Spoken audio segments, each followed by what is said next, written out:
ఆలోచిస్తుండగా ముగ్గురు వ్యక్తులు అతని దగ్గరికి వచ్చారు. ఒక వ్యక్తి అన్నారు, నాకు ఆ పల్లెటూరు తెలుసు, నేను మిమ్మల్ని తీసుకువెళ్తాను అని అన్నప్పుడు, నువ్వు ఎప్పుడైనా ఆ పల్లెటూరుకి వెళ్ళావా అని అడిగితే, లేదు, నేను పల్లెటూరుకి దగ్గరగా వెళ్ళి వచ్చాను, కాబట్టి రూట్ ఎటువైపు నేను చెప్పగలను అని అన్నాడు. రెండో వ్యక్తి అన్నారు, నేను ఆ పల్లెటూరుని తీసుకువెళ్తాను, ఎందుకంటే నేను కొండ మీద నుంచి ఆ పల్లెటూరుకి వెళ్ళవలసిన దారిని చూశాను, కాబట్టి నేను మీకు దారిని చూపిస్తాను అన్నాడు.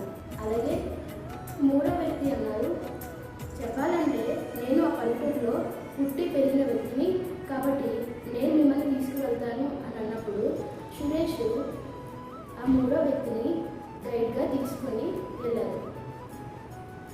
అలాగే పరలోక రాజ్యానికి వెళ్ళడానికి చాలా మార్గాలు ఉన్నాయి, కానీ దేవుడు చెప్పారు.